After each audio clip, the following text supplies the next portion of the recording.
तो आज के नए वीडियो में आप लोग का स्वागत है। तो आज हम लोग इस वीडियो में करेंगे क्लास 10th का फिजिक्स का चैप्टर नंबर 3, जो हमारा चैप्टर है मानव नेत्र तथा रंग बिरंगे संसार। इसका पूरा ऑब्जेक्टिव करेंगे इस वीडियो में। तो आप भी 2025 में एग्जाम देने वाले हैं, तो इस वीडियो को पूरा लास्ट तक देखिएगा और चैनल पर नए तो चैनल को सब्सक्राइब करके वीडियो को एक बार लाइक कर दीजिए। तो चलिए हम लोग आज के ऑब्जेक्टिव क्वेश्चन करते हैं, जो हमारा चैप्टर है मानव नेत्र तथा रंग बिरंगे संसार और चैप्टर नंबर 3 फिजिक्स का क्लास 10th। तो चलिए देख लेते हैं आज का प्रश्न। तो यहाँ पे देखिए हम लोग के पहला नंबर प्रश्न देगा है, कह रहा है कि चंद्रमा पर खड़े अंतरिक्ष यात्री को आकाश प्रतीत होता है। क्या कर रहा है? कह रहा है कि चंद्रमा पर खड़े अंतरिक्ष यात्री को जो आकाश प्रतीत होता है वह कैसा होता है। ऑप्शन ए में देगा है नीला, और ऑप्शन बी में देगा है उजला, और ऑप्शन सी में देगा है लाल, और ऑप्शन डी में देगा है काला। जो चंद्रमा पे खड़े अंतरिक्ष यात्री को जो आकाश दिखाई देता है वहाँ से वह काला दिखाई देता है। कैसा दिखाई देता है? काला। तो पहला नंबर प्रश्न का राइट आंसर हो जाएगा ऑप्शन नंबर डी। फिर यहाँ पे देख लीजिए दूसरा नंबर प्रश्न क्या रहा है कि एक स्वच्छ आँख के लिए दूर बिंदु होता है। क्या कह रहा है कि एक स्वस्थ आँख के लिए दूर बिंदु होता है। ऑप्शन ए में देगा 25 सेंटीमीटर, और ऑप्शन बी में देगा 0, और ऑप्शन सी में देगा है 250 सेंटीमीटर, और ऑप्शन डी में देगा अनंत। जो एक स्वस्थ आँख के लिए जो दूर बिंदु होता है वह अनंत होता है। क्या होता है? जो स्वस्थ आँख के लिए जो दूर बिंदु होता है वह अनंत होता है। अब अगर यहाँ पे पूछे कि एक स्वस्थ आँख के लिए निकट बिंदु कितना होता है, कितना निकट बिंदु कितना होता है, अगर निकट बिंदु पूछे तो हो जाएगा 25 सेंटीमीटर, और दूर बिंदु पूछे तो अनंत हो जाएगा। तो यहाँ पे दूसरा नंबर प्रश्न क्या कर रहा है कि एक स्वस्थ आँख के लिए दूर बिंदु होता है। यहाँ पे दूर बिंदु कर रहा है, तो दूर बिंदु क्या हो जाएगा? अनंत हो जाएगा। तो दूसरा नंबर प्रश्न का राइट आंसर हो जाएगा ऑप्शन नंबर डी। फिर देख लीजिए यहाँ पे तीसरा नंबर प्रश्न कह रहा है कि नेत्र में प्रवेश करने वाली प्रकाश किरणों का अधिकांश अपवर्तन होता है। क्या कह रहा है कि नेत्र में प्रवेश करने वाली प्रकाश किरणों का अधिकांश अपवर्तन होता है। जो नेत्र में प्रवेश करने वाली प्रकाश की किरणों का जो अधिकांश अपवर्तन जो होता है वह कॉर्निया के बाहर पृष्ठ पर होता है। कहाँ होता है? कॉर्निया के बाहर पृष्ठ पे होता है। तो तीसरा नंबर प्रश्न का राइट आंसर हो जाएगा ऑप्शन नंबर सी। और इस वीडियो में जितना भी प्रश्न करेंगे सारे प्रश्न VBI रहेंगे, बोर्ड एग्जाम से रिलेटेड प्रश्न रहेंगे। तो पूरे प्रश्न को अच्छे से देखेगा और वीडियो में पूरे लास्ट तक बने रहिएगा, और कमेंट में बताइएगा कि आप लोगों के पहले से प्रश्न कितने याद थे। तो यहाँ पे चौथा नंबर प्रश्न दिया गया है, कह रहा है कि सामान्य नेत्र अधिकतम कितनी दूरी तक की वस्तुओं को स्पष्ट देख सकता है, अथवा सामान्य मानव नेत्र का दूर बिंदु है। क्या करा कि एक सामान्य नेत्र अधिकतम कितनी दूरी तक, मतलब कितना दूर तक की वस्तु को स्पष्ट मतलब सही साफ साफ देख सकता है।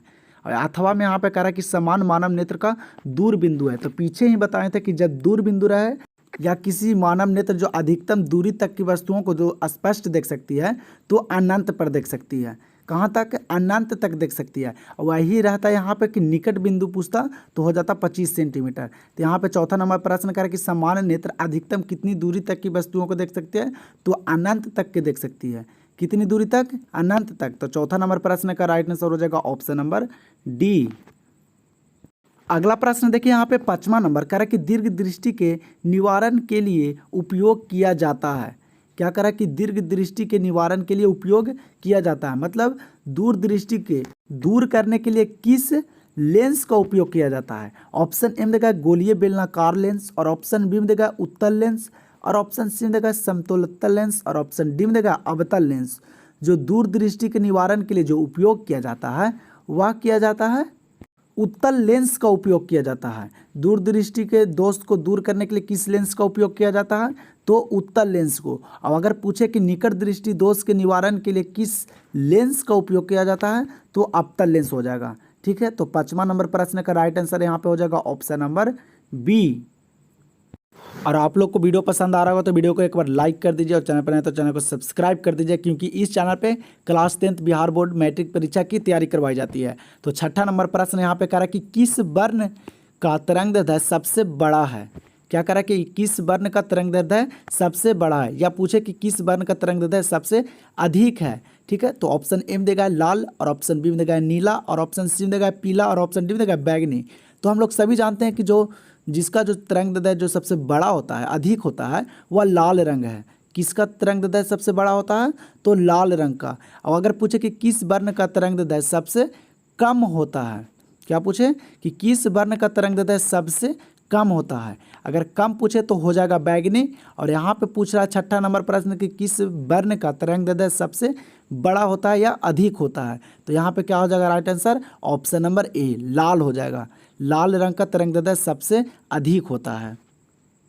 इतना प्रश्न बता रहे हैं, सारे प्रश्न को याद करते चलिएगा, ठीक है। तो यहाँ पे 7वां नंबर प्रश्न क्या करे कि समान नेत्र के लिए दूर बिंदु है। देखिए पीछे वाला ही प्रश्न है, क्या करा कि समान नेत्र के लिए दूर बिंदु है। तो जल्दी से 7वां नंबर प्रश्न का आंसर आप लोग कमेंट बॉक्स में बताइए कि समान नेत्र का जो दूर बिंदु होता है वह क्या होता है, ठीक है। क्वेश्चन सब वही रहेगा लेकिन थोड़ा सा घुमा के रहेगा, ठीक है, तो आप लोग को समझना होगा। तो नेत्र के लिए दूर बिंदु क्या हो जाएगा, जल्दी से इसका कमेंट बॉक्स में इस प्रश्न का आंसर दीजिए, तो जानेंगे कि हाँ आप लोग अच्छे से तैयारी कर रहे हैं बिहार बोर्ड मैट्रिक परीक्षा की। तो तब तक हम लोग देख लेते हैं अगला प्रश्न। अगला प्रश्न देखिए यहाँ पे 8वां नंबर, क्या करा कि स्पेक्ट्रम प्राप्त करने के लिए किसका उपयोग किया जाता है। बहुत ही अच्छा प्रश्न है, वीवीआई प्रश्न है। क्या करा कि स्पेक्ट्रम प्राप्त करने के लिए किसका उपयोग किया जाता है। यहाँ पे देख लीजिए ऑप्शन देख लीजिए। पहला ऑप्शन में कह रहा है कि कांच की सिल्ली का, और ऑप्शन बी में कह रहा है कि अवतल दर्पण का, और ऑप्शन सी में कह रहा है कि उत्तल लेंस का, और ऑप्शन डी में कह रहा है कि प्रिज्म का। जो स्पेक्ट्रम प्राप्त करने के लिए जो उपयोग किया जाता है वह प्रिज्म का उपयोग किया जाता है। किसका किया जाता है? प्रिज्म का। तो 8 नंबर प्रश्न का राइट आंसर हो जाएगा ऑप्शन नंबर डी। और जितना प्रश्न कर रहे हैं सारे प्रश्न याद करते चलिए या कॉपी में नोट कर लीजिए। सारे प्रश्न वीवीआई प्रश्न है, बोर्ड एग्जाम से रिलेटेड प्रश्न है, ठीक है। तो चलिए देखते हैं अगला प्रश्न। चलिए तो देखिए यहाँ पे अगला प्रश्न क्या करा कि वायुमंडल में प्रकाश का कौन सा रंग अधिक प्रकीर्णन करता है। क्या करा कि वायुमंडल में प्रकाश का कौन सा रंग, जिसे वर्ण भी बोला जाता है, अधिक प्रकीर्णन करता है। तो ऑप्शन ए में देगा लाल, और ऑप्शन बी में देगा नीला, और ऑप्शन सी में देगा पीला, और ऑप्शन डी में देगा नौरंगी। जो वायुमंडल में प्रकाश का जो अधिक प्रकीर्णन जो करता है वह नीला रंग करता है। कौन सा रंग अधिक प्रकीर्णन करता है वायुमंडल में? तो नीला रंग करता है। तो 9वां नंबर प्रश्न का राइट आंसर हो जाएगा ऑप्शन नंबर बी। चलिए तो देखिए यहाँ पे 10वां नंबर प्रश्न कह रहा है कि टिंडल प्रभाव प्रकाश की कौन सी परिघटना को प्रदर्शित करता है। बहुत ही अच्छा प्रश्न है। कह रहा है कि टिंडल प्रभाव प्रकाश की कौन सी परिघटना को प्रदर्शित करता है। और सब्जेक्टिव में भी पूछता है कि टिंडल प्रभाव से आप क्या समझते हैं या टिंडल प्रभाव किसे कहते हैं, ठीक है। तो 10वां नंबर क्या करें कि टिंडल प्रभाव प्रकाश की कौन सी परिघटना को प्रदर्शित करता है। चलिए बता, आप लोग के यहाँ पे ऑप्शन दिख रहा होगा। तो जो टिंडल प्रभाव प्रकाश की जो परिघटना को जो प्रदर्शित करता है वह प्रकाश का प्रकीर्णन को प्रदर्शित करता है। किसका करता है? प्रकाश का प्रकीर्णन का। तो 10वां नंबर प्रश्न का राइट आंसर क्या हो जाएगा? Option number D. और बताते हैं इस चैप्टर से बहुत प्रश्न पूछे जाते हैं बोर्ड एग्जाम में, तो इस चैप्टर को अच्छे से कंप्लीट कर लीजिए और वीडियो को पूरा लास्ट तक देखिए, तब आप लोग को ऑब्जेक्टिव इस चैप्टर से कंप्लीट हो जाएगा। इस वीडियो में पूरा वीवीआई प्रश्न को लाया गया है, तो इस प्रश्न को पूरे अच्छे से देखिए, पढ़िए और याद कीजिए। और आप लोग को कोई भी चीज़ का PDF चाहिए तो आप टेलीग्राम पे मैसेज कर सकते हैं या कमेंट में बता सकते हैं। और टेलीग्राम चैनल को लिंक यहाँ पे डिस्क्रिप्शन में दिया गया है, ठीक है। तो 11 नंबर प्रश्न क्या करा कि नेत्र में प्रवेश करने वाली प्रकाश की किरणों का अधिकांश अपवर्तन कहाँ होता है। क्या करा कि पीछे ही भी बताए थे इस प्रश्न का, कह रहा है कि नेत्र में प्रवेश करने वाली प्रकाश किरणों का अधिकांश अपवर्तन कहाँ होता है। जो नेत्र में प्रवेश करने वाली प्रकाश की किरणों का अधिकांश जो अपवर्तन होता है वह कॉर्निया के बाहरी पृष्ठ पर होता है। कहाँ होता है? कॉर्निया के बाहरी पृष्ठ पर। तो 11 नंबर प्रश्न का राइट आंसर क्या हो जाएगा? Option number B. फिर अगला देख लीजिए यहाँ पे 12 नंबर कर कि किस लेंस का उपयोग कर दीर्घ दृष्टि दोष की संशोधित किया जा सकता है। किस लेंस का उपयोग करके दीर्घ दृष्टि दोष को दूर किया जा सकता है, ठीक है। ऑप्शन ए में देगा अवतल लेंस, और ऑप्शन बी में देगा उत्तल लेंस, और ऑप्शन सी में देगा कभी अवतल लेंस और कभी उत्तल लेंस, और ऑप्शन डी में देगा बेलनाकार लेंस। तो पीछे भी बताए थे कि अगर पूछे कि किस लेंस का उपयोग कर दीर्घ दृष्टि दोष को संशोधित किया जाता है या दूर किया जाता है, तो दीर्घ दृष्टि दोष को जो दूर किया जाता है वह उत्तल लेंस के द्वारा दूर किया जाता है। दीर्घ दृष्टि को संशोधित किस लेंस द्वारा किया जाता है, तो उत्तल लेंस के द्वारा। अगर यहाँ पे पूछे कि किस लेंस के द्वारा निकट दृष्टि दोष को संशोधित किया जाता है, अगर निकट दृष्टि रहता तो अवतल लेंस हो जाता, और यहाँ पे क्या करा कि दीर्घ दृष्टि दोष को किस लेंस द्वारा संशोधित किया जाता है, तो अवतल लेंस हो जाएगा, उत्तल लेंस हो जाएगा। ठीक है, तो 12 नंबर प्रश्न का राइट आंसर क्या हो जाएगा यहाँ पे, ऑप्शन नंबर बी। तो चलिए देखिए यहाँ पे अगला प्रश्न दिया गया है, कह रहा है कि निम्न में कौन सा पदार्थ लेंस के लिए प्रयुक्त नहीं किया जा सकता है। मतलब यहाँ पे कह रहा है कि कौन सा पदार्थ है जो इनमें वह लेंस के लिए प्रयोग में नहीं किया जा सकता है। ऑप्शन ए में देगा जल, और ऑप्शन बी में देगा कांच, और ऑप्शन सी में देगा प्लास्टिक, और ऑप्शन डी में देगा मिट्टी। यहाँ पे क्या कह रहा है कि कौन सा पदार्थ लेंस के लिए प्रयुक्त नहीं किया जा सकता है। देखिए यहाँ पे बताते हैं, जल का उपयोग होता है लेंस बनाने के लिए, और कांच का भी उपयोग होता है लेंस को बनाने के लिए, और प्लास्टिक का भी उपयोग हो सकता है लेंस बनाने के लिए। लेकिन यहाँ पे देखिए मिट्टी जो है, मिट्टी का उपयोग नहीं होता है लेंस को बनाने के लिए। तो यहाँ पे इस प्रश्न का आंसर क्या हो जाएगा, ऑप्शन नंबर डी। यहाँ पे प्रश्न क्या कर रहा था कि निम्न में कौन सा पदार्थ लेंस के लिए प्रयुक्त नहीं किया जा सकता है, मतलब लेंस बनाने के लिए प्रयोग नहीं किया जा सकता है। तो इस प्रश्न का राइट आंसर क्या हो जाएगा, ऑप्शन नंबर डी, मिट्टी का प्रयोग नहीं किया जा सकता है लेंस को बनाने में। चलिए तो देखिए यहाँ पे 14 नंबर प्रश्न कह रहा है कि पुतली के साइज को कौन नियंत्रित करता है। और यहाँ पे जितना भी प्रश्न करवा रहे हैं सारे प्रश्न VVI प्रश्न है, वेरी वेरी इंपॉर्टेंट प्रश्न है। तो एक बार वीडियो को सब लोग शेयर कर दीजिए दोस्तों के पास। तो यहाँ पे 14 नंबर प्रश्न क्या कर रहा है कि पुतली के साइज को कौन नियंत्रित करता है। ऑप्शन ए में देगा पश्चमाभि, और ऑप्शन बी में देगा परितारिका, और ऑप्शन सी में देगा नेत्र लेंस, और ऑप्शन डी में देगा रेटिना या दृष्टि पटल भी बोला जाता है इसको। ठीक है, तो 14 नंबर प्रश्न क्या कर रहा है कि पुतली के साइज को कौन नियंत्रित करता है। जो पुतली के साइज को जो नियंत्रित करता है वो रेटिना करता है। क्या करता है, रेटिना, ये जिसे बोला जाता है दृष्टि पटल भी बोला जाता है। तो 14 नंबर प्रश्न का राइट आंसर क्या हो जाएगा, ऑप्शन नंबर डी। और यह प्रश्न बहुत बार पूछा गया है बोर्ड एग्जाम में कि पुतली के साइज को कौन नियंत्रित करता है।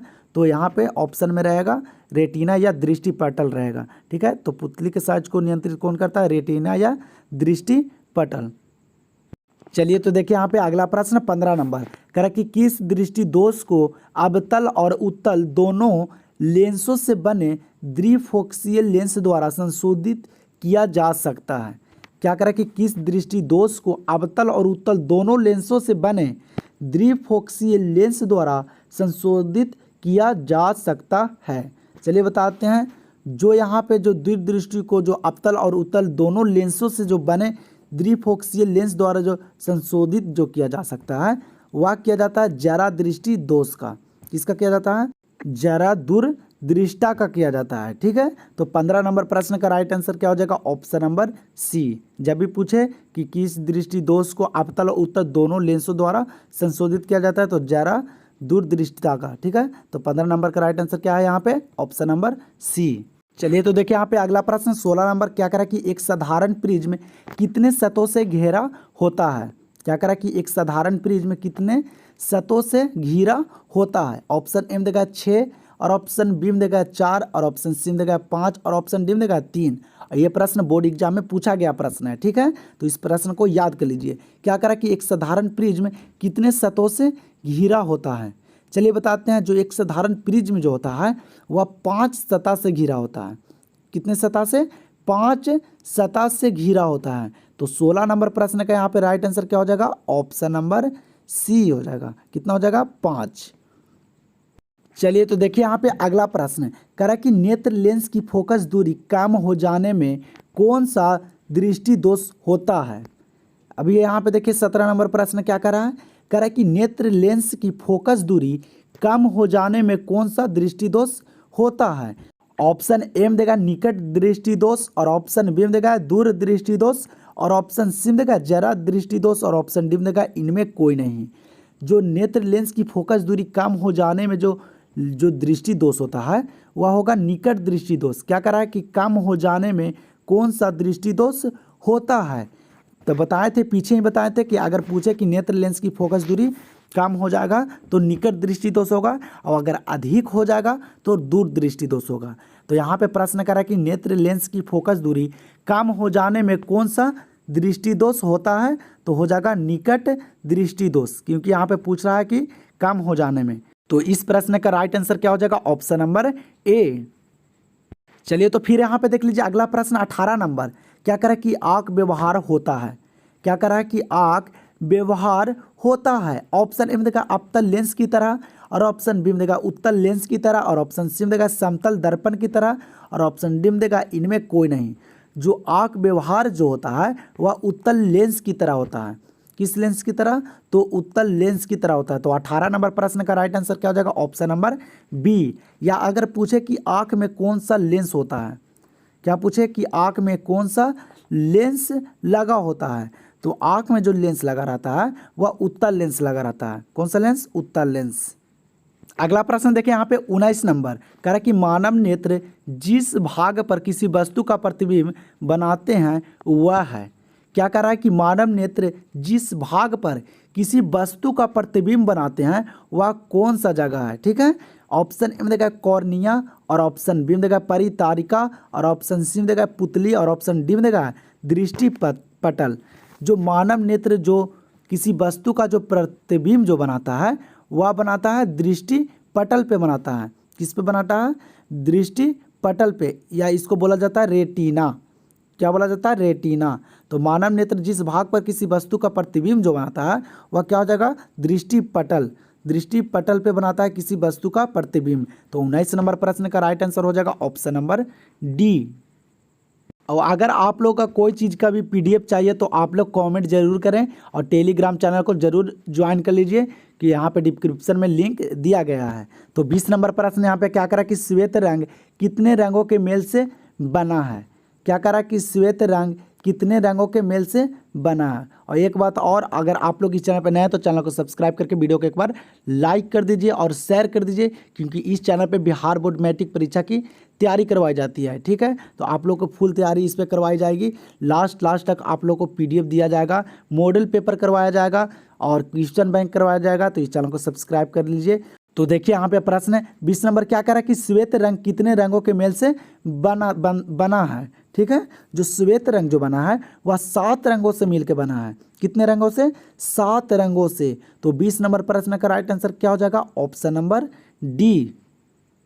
अब देख लीजिए यहाँ पे 21 नंबर प्रश्न। क्या कह रहा है कि प्रकाश के किस रंग का तरंगदैर्ध्य सबसे अधिक होता है। क्या कह रहा है 21 नंबर प्रश्न कि प्रकाश के किस रंग का तरंगदैर्ध्य सबसे अधिक होता है। तो पहले ही बताएं कि जो प्रकाश के किस रंग का तरंगदैर्ध्य सबसे अधिक होता है। तो जल्दी से 21 नंबर प्रश्न का कमेंट कीजिए कि जो प्रकाश के रंग का जो जिसका जो तरंगदैर्ध्य सबसे अधिक होता है वह कौन सा रंग है। बैगनी, कि हरा, कि लाल, कि इनमें कोई नहीं। तो जल्दी से 21 नंबर प्रश्न का कमेंट कीजिए, और जिसका कमेंट में सही आंसर रहेगा उसका हर कमेंट पे लाइक जाएगा अनोखा क्लासेस 10th की तरह से। ठीक है, तो 21 नंबर प्रश्न को जल्दी से कमेंट कीजिए कि हाँ किसका तरंगदैर्ध्य सबसे अधिक होता है। तो तब तक हम लोग देख लेते हैं अगला प्रश्न। चलिए तो देखिए यहाँ पे 22 नंबर प्रश्न कह रहा है कि निकट दृष्टि दोष वाले व्यक्ति के चश्मा में होता है। क्या कह रहा है कि निकट दृष्टि दोष वाले व्यक्ति के चश्मे में कौन सा लेंस होता है। ठीक है, तो ऑप्शन ए में देगा उत्तल लेंस, और ऑप्शन बी में देगा अवतल लेंस, और ऑप्शन सी में देगा बेलनाकार लेंस, और ऑप्शन डी में देगा इनमें कोई नहीं। जो निकट दृष्टि दोष वाले व्यक्ति के जो चश्मे में जो होता है वह अवतल लेंस होता है। कौन सा लेंस होता है? अवतल लेंस होता है। तो 22 नंबर प्रश्न का राइट आंसर क्या हो जाएगा? Option number B. अब अगर पूछे कि दूरदृष्टि दोष वाले व्यक्ति के चश्मे में होता है, तो दूरदृष्टि दोष वाले व्यक्ति के जो चश्मे में होता है वह उत्तल लेंस होता है। कौन लेंस होता है? उत्तल लेंस। ठीक है, तो यहाँ पर निकट दृष्टि दोष वाले व्यक्ति के चश्मे में कौन सा लेंस हो जाएगा? तो अवतल लेंस हो जाएगा। तो सारे प्रश्न को आप लोग याद करते चलिए, बहुत ही वीवीआई प्रश्न है और बोर्ड एग्जाम से रिलेटेड प्रश्न है। ठीक है, तो चलिए देखते हैं अगला प्रश्न। चलिए तो यहाँ पे देख लीजिए अगला प्रश्न क्या करा कि मानव नेत्र में उपस्थित लेंस है। क्या करा कि मानव नेत्र में उपस्थित लेंस है, या अथवा मानव नेत्र में किस प्रकार का लेंस पाया जाता है।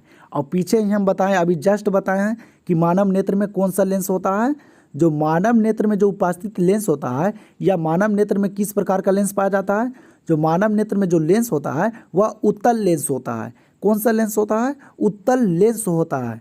तो इस प्रश्न का राइट आंसर क्या हो जाएगा? ऑप्शन नंबर ए।